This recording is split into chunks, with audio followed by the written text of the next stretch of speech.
شعبيا كابي جزءات إثيوبيا بهوص كوت منجست فيدرالويت ديمقراطية ريبابليك إثيوبيا تسوي منجست إيرترا عم استحيلتات إثيوبيا زجبر دقف منجست إثيوبيا علاوي زخنة أو عيس أقرب لهم زي كم زيلون كلهم سراويت إيرترا جزءات إثيوبيا يقطع أركم زلو زمن كتا اتي حدوش كس منجست إثيوبيا بوغن محبراوي مرة خبيتات منجست إيرترا دمام نستراتيجيكاوي ربحان دحنة إيرترا كبهال ناب زنبرنايو مملاس جميرنا لنا زبلوم حبريتات نازرغحن كنين بزعبا زرسو غداي بزرزر كنوربينا فولت تግራዋይ አክቲቪስት ብርሃነ ገብረገርግስ ከቢድ አካላዊ መጥቃዕቲ ከም ዝበጽሖ ዘመልክት ሓበሬታውን ወጽሎም ኢትዮጵያን ኤርትራን ኣብ ልዕሊ ትግራይ ዘካየደ ኩናት ድማ ዓለም ዘየቕለበሉ ህልቂት ከም ዞረደም ዘመልክት ሓድሽ ጸብጻቡን ከም በሓድሽ ወጽሎም ነበር ቀዳማይ ሚኒስትር ኢትዮጵያ መለስ ዜናዊ ብሽሙ ዝተሰየመ ቤት ትምህርቲ ሽሙ ንምቅያር ብዝተገብረ ምንቅስቃስ ከቢድ ህዝባዊ ተቃውሞ አበጊሱም ሚኒስትር ጉዳያት ወፃኢ ኢራን ብዘይካ ድርድር ካለ አማራጭ የለኒ ክብል ምስ አሜሪካ ዘሎ ወጥሪ አመልኪቱ ተዛሪቦሎም ደቡብ አፍሪካን ቻይናን ሓዱሽ ናይ ሽርክነት ስምምዕነት ከም ዝተፈራረማውን ተገሊጸሉ ብዛዕባ እዚኦም ብዝርዝር ክንነግረኩም ኢና ሰላምታና ኣብ ዘለኹም ይብጻሕኩም ትግራይ ሆራይዘን ሰብስክራይብ ላይክ ሼር እንዳግበርኩም ዜናታትና ክሳብ መወዳታት ተከታተሉ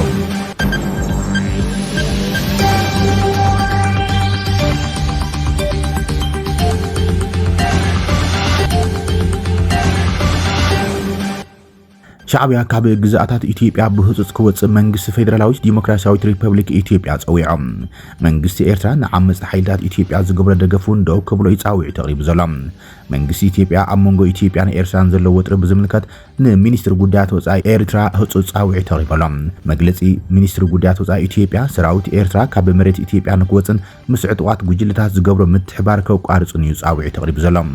منجست فيدرالويت ديمقراطية ريبابليك إثيوبيا ملعلونة هاجرن مخبارن ኣብቲ ዞባ ሰላም ንምስፋን ዝዓለመ ወግዓዊ ደብዳቤ ምትሕባር ናብ መንግስቲ ኤርትራ ይኸሎም እቲ መግለጺ ድማ ሰራዊት ኤርትራ ኣብ ሰሜናዊ ምብራቕ ዶባት ኢትዮጵያ ዝገብሮ ዘሎም ወተሃደራዊ ምንቅስቃስን መሓዝ ቦታታትን ጠጠው ከብል ብህፁጽ ካብ መሬት ኢትዮጵያን ኮጽርማም ጻውዒ ተቕሪበሎም መንግስቲ ኤርትራ ምስቶም ኣብ ሰሜናዊ ምዕራብ ዶባት ዝንቀሳቐሱም ጉጅለታት ዕጡቃት ዝገብሮ ዘሎ ወተሃደራዊ ምትሕባርን ቀጥታዊ ደገፍን ከቋርጽ ይጸውዕ ዘሎም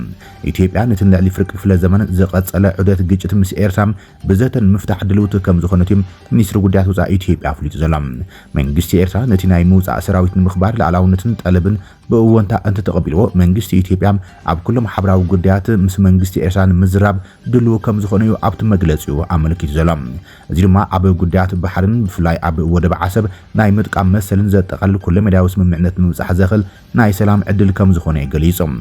اتي مجلسي كاب قونتن اغرغرن وصينام نهزبتات كلتياتن هاجرات زتقم سلامن بلصغنان كنمص يغبا كبليم ناي سلام ايدو نمنجستي إساس أفورقي زرغي زلام ازي وغعاو صاوعيت منجستي إثيوبيا نيرترا دمام اتوطري بصحو زلو كنتات زر خوينلام قدماي مستر ابي احمد ابتي زحالف سمون اب بارلما ابزحاب مبرهم سراويت إيرترا اب لعل حزب تግራይ ዝፈጸመም ግፍዕታት ንፈለማዋን ተዛሪብዮም ኤርትራ ነትክሲ ቀድማይ ሚኒስትር አብይ ድማም ናይ ፈጠራ ዘረባ ዝበለቶ ኮይናም ነቲ ዝዳለወሉ ዘሎ ኩናት ምስምስ ይጥቀመሉ ከም ዘላ ያኸሲሳ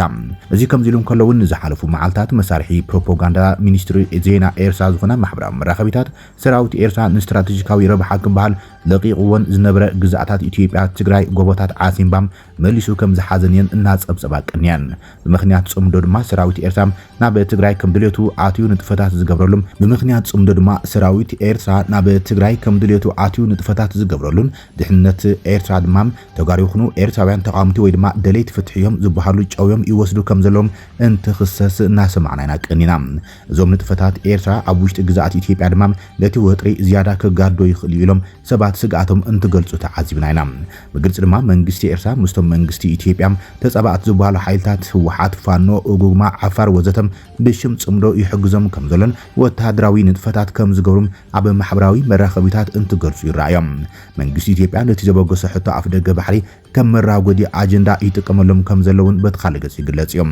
ተንተንቲ እቲ ኣብ መንጎ ኢትዮጵያን ኤርትራን ተፈጢሩ ዘሎ ከቢድ ወጥሪም ሃገራት ወሽመጥ ዓረብ ይዋሳሉ ከም ዘሎዮም ዝገልጹ ዘሎም ብምኽንያት ኩናት ሱዳን ኣብ ዞባ ቀርኒ ኣፍሪካ ምትእታው ሓይልታት ወጻኢም እናዓበይ ዝኸይድ ዘሎ ኮይኖም ኣብ ሱዳን መሻርክቲ ኢትዮጵያ ዝኾነት ሕብራት ኢሚራት ዓረብ ንሓይልታት RSF ትሕግዝ ከም ዘላም መሻርክቲ ኤርትራ ዝኾነት ሱዑድ ዓረብ ድማ መንግስቲ ጀነራል ዓብድልፈታሕ አልቡርሃን ትሕግዝ መንግስቲ ኤርትራውን ሰራዊት ሱዳን ከም ዝሕግዞ ዝግለጽ ኮይኖም መንግስቲ ኢትዮጵያ ድማ ነቶም ብኢማራት ዝድገፉ RSF ክሳብ ወታደራዊ ማዓስከር ምህናጽ ዝበጽሕ ሓገዝ ከም ዝገብርም ብወገን ጀነራል አልቡርሃን ዝኽሰስ ዘሎ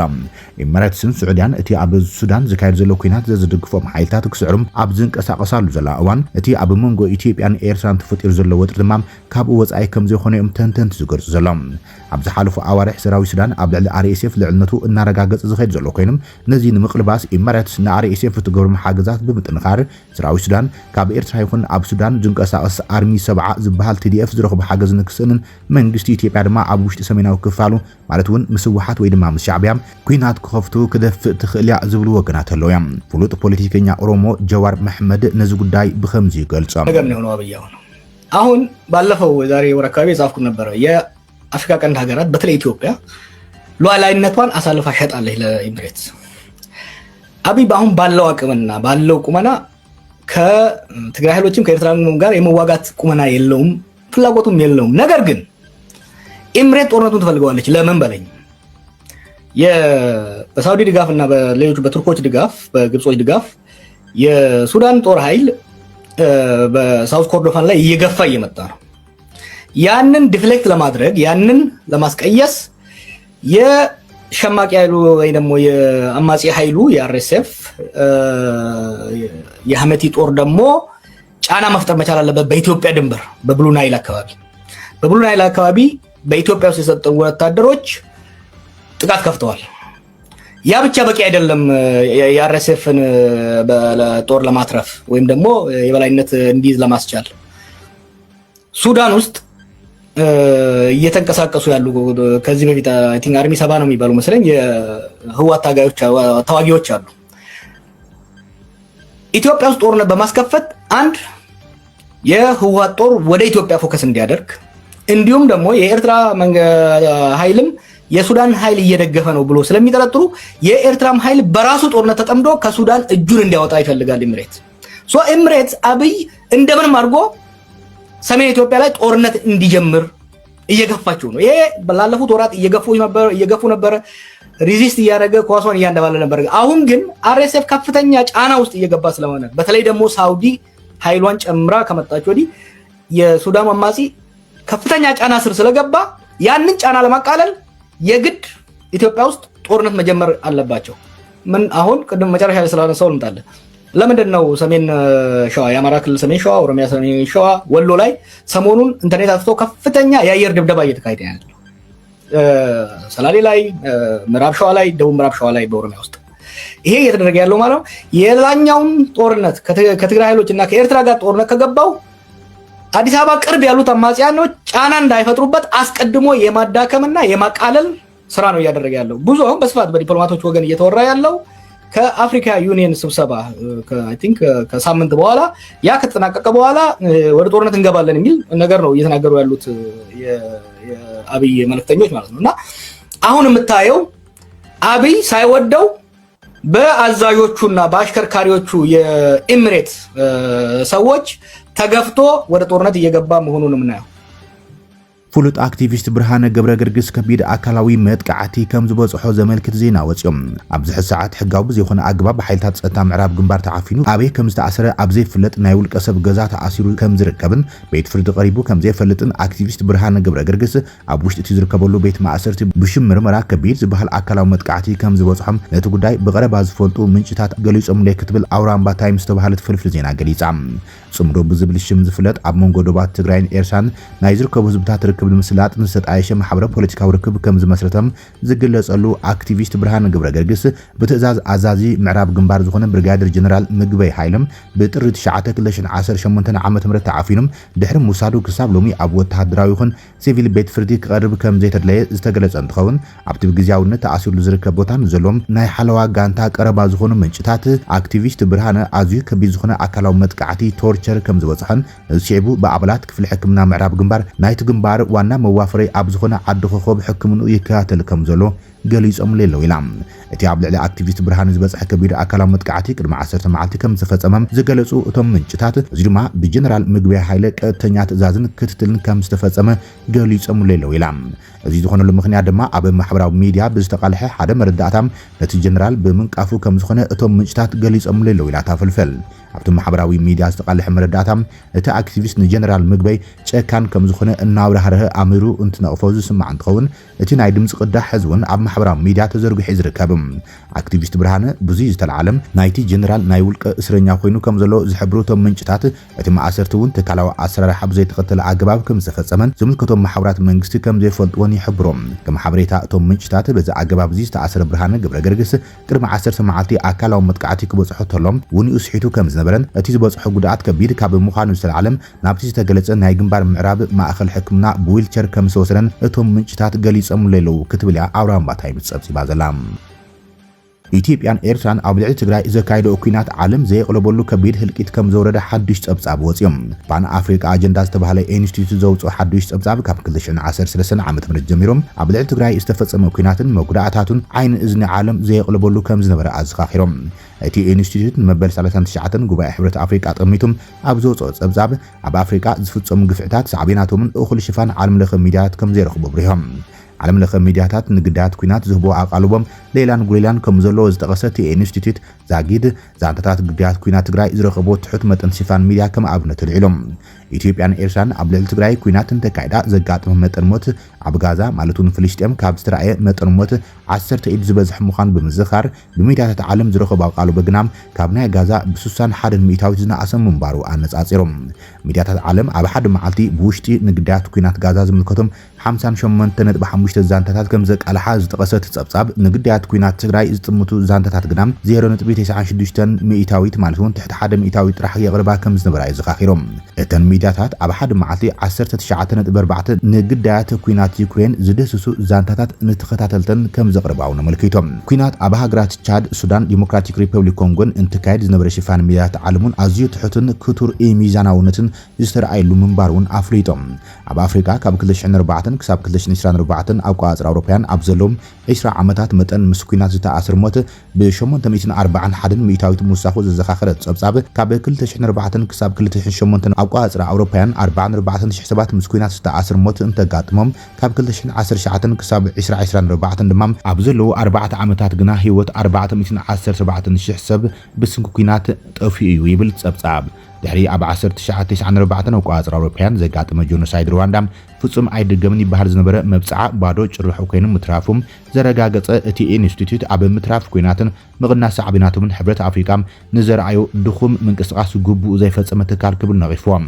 እቲ ኢንስቲትዩት ኣብ ጸብጻቡ ኣብታ መቐመጢ ዋና ቤት ጽሕፈት ዝኾነት ኢትዮጵያ ውሽጢ ዝነብር ህዝቢ ትግራይ እንትጭፍጨፉ እኳ ጽንቃቅ ኣቓልቦ ዘይሃበን ትርጉም ዘለዎ ስራሕ ዘይሰርሐን ክብል ንሕብረት ኣፍሪካ እውን እቲ ትካል ከሲስዎሎም ለካቲት 7 ክሳብ 8 ዝካየድ መበል 39 ጉባኤ ሕብረት ኣፍሪካ ጠሚቱ ዝወፀ ጸብጻብ ፓን ኣፍሪካ ኣጀንዳ ኢንስቲትዩት ሕብረት ኣፍሪካ ቁልጥፉን ትካላውን ማሕበራውን ምስትኻል ክገብር ተሓሳሲቦም መጠን ምስ ኩናት ዝተኣስሩ ሞት ብ841 ሚእታዊት ኣብ ዝወሰኸሉ እዋን ዝካየድ ዘሎ ተኣኼባም ብሸለልተኝነት ክሳለጥ ከም ዘይብሉውን እቲ ኢንስቲትዩት ኣጠንቂቖሎም ሕብረት ኣፍሪካ መደበኛ ጉባኤውን ተካይድ ዕላማታቱ ደጊሙ ንክክልስ ቅድሚ ምሕደራ ሃገራት ኣፍሪካን ክፍትሽ ፖለቲካውን ልምዓታውን ተሳትፎ መናእሰይም ዘደንፍዑ ጻዕርታት ንክገብርን ስግር ርእዮተ ዓለም ዝኾኑ ተተግበርቲ ስጉምታት ንከተኣታቱን እቲ ኢንስቲትዩት ጸዊዑሎም ናይ ቀዳማይ ሚኒስትር ኢትዮጵያ ነበር መለስ ዜናዊ ሽም ዝነበሮ ቤት ትምህርቲ ንምቕያር ኣብ ዝተገብረ ምንቅስቓስ ከቢድ ህዝባዊ ተቃውሞ ጋጢምዎም ለውጢ ስያመ ካልኣይ ብርኪ ቤት ትምህርቲ መለስ ዜናዊ ንህዝቢ ከባቢ ወላይታ ከም ዘቆጥዕ ተሰሚዑሎም ኣብ ክልል ደቡብ ኢትዮጵያ ዞባ ወላይታ ከተማ ቦዲቲ ብሽም ነበር ቀዳማይ ሚኒስትር ኢትዮጵያ መለስ ዜናዊ ዝነበረ ቤት ትምህርቲ ሕዚ ቤት ምኽርታ ከተማ ንስያመ እቲ ጸንሐ ሽም ተላዒሎም ብተወላዲ እቲ ከባቢ ብብርጋዴር ጀነራል ጋጋ ኦልጁክ ስየም ገይሩ እዮም ነስዕብ ድማ ሽም በዓል ውዕለት ሃገር ነበር መራሒና ንምንታይ ካብ ፍቃድ ህዝቢ ወጻኢ ሽሙ ተልዕልዎ ብምባል ነበርቲ ተኸባብን ካልኦት ኢትዮጵያውያን ከም ዝተቆጥዑም ወላይታ ሚድያ ኮርፖሬሽን ዝተባሃለት ማሕበራዊት መራኸቢት ጸብጺባ ዘላ እቶም ተወላዲ እቲ ከባቢ ዝኾነ ጀነራል ብሽሞም ትካል ክህሉ ግቡእ እኳ እንትኾነም ናይ ማንድሌት እንተልዮም ካልእ ትካል ምናጽ እምበር ብሽም ሰብ ውዕለታ ዝተሃነጹ ትካላት ሰሪዝካ ምልዋጥ ኣገባብ ኣይኮነን ክብሉውን ቅሪቶም ገሊጾም ኣለዉ ይብል እቲ ማሕበራዊ መራኸቢ ሚኒስትር ጉዳያት ወፃኢ ኢራን ብዘይካ ድርድር ካለ አማራጭ የለን ክብል ናይ አሜሪካ ጠንቂዮም ሚኒስትር ጉዳያት ወፃኢ ኢራን አባስ አራግቺ ንሃገራዊ ኮንግረስ ፖሊስ ወፃኢት ሃገር አብዛሃቡ መብርሂም ብዘይካ ድርድር ካለ አማራጭ የለን ክብል አብዛሃቡ መግለጺም ኣብቲ ዝርብ ንወከልቲ አሜሪካ ከም ዝነገረሙ ገሊጾም መንግስታዊ ማዕከናት ዜና ኢራን ዝሓለፈ ቀዳም ኣብ ኦማን ኣብ መንጎ ኢራን አሜሪካን ዝተኻየደ ዝርብ ንግዚኦም ከም ዝተዛዘመ ገሊጸንያን ሚኒስትር ጉዳያት ወፃኢ አራግቺ ብዛዕባ ኒውክሌራዊ ፕሮግራም ኢራን ዝኾነ ሕቶ ወይ ስክፍታም እንተልዩ ክንመልሶ ኢና ኢሎም እቲ ሚኒስትር ጉዳያት ወፃኢ ዝኾነ ሰብ መሰል ከውሕስ ከም ዘይሓትት ብምግላጽ መሰልና ክኽበር እንደሊ ክብል ወሲኹ ገሊጾም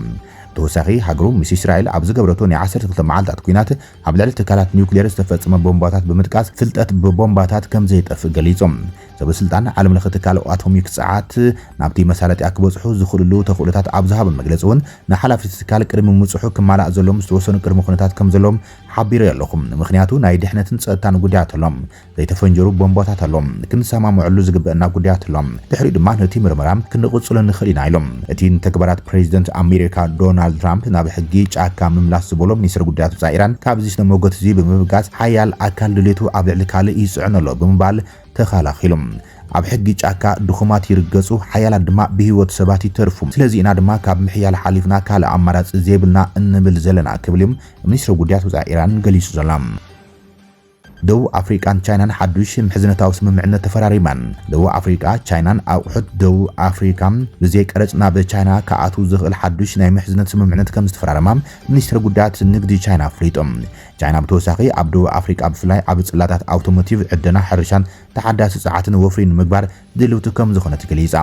እቲ ስምምዕነት ኣሜሪካ ኣብ ልዕሊ እታወታት ደቡብ አፍሪካ 30 ሚታዊት ቀረጽ ኣብ ዝገበረት እዋን ዝተፈጸመ ምዃኑ ማዕከን ዜና ዶይቼ ቬለ ጸብጺ ብሎም ደቡብ አፍሪካ ምስ ቻይና ከምዚ ዓይነት ንግዳዊ ውዕል ዝፈረመት መበል 33 አፍሪካዊት ሃገር ኮይናላ መንግስቲ ቻይና ምስ ሃገሩ ዲፕሎማሲያዊ ርክብ ዘለወን 53 ሃገራት አፍሪካ ብዘይ ቀረጽ ኣቑሑት ናብ ቻይና ብምልኣኽ ሰደድ አፍሪካ ክዕብያም ከም ዝኽእላ ፈቒዱለን እዮም ክቡራትን ፍትዋትን ተኸታተልቲ ዜናታትና ነዚ ሰዓት ዝብልናይ መሓደሽቲ ምዕባለታትን እዋናዊ ዜናታትን ዛዚምና ለና ንሰናይ ምክትታልኩም ነመስግን ሰላም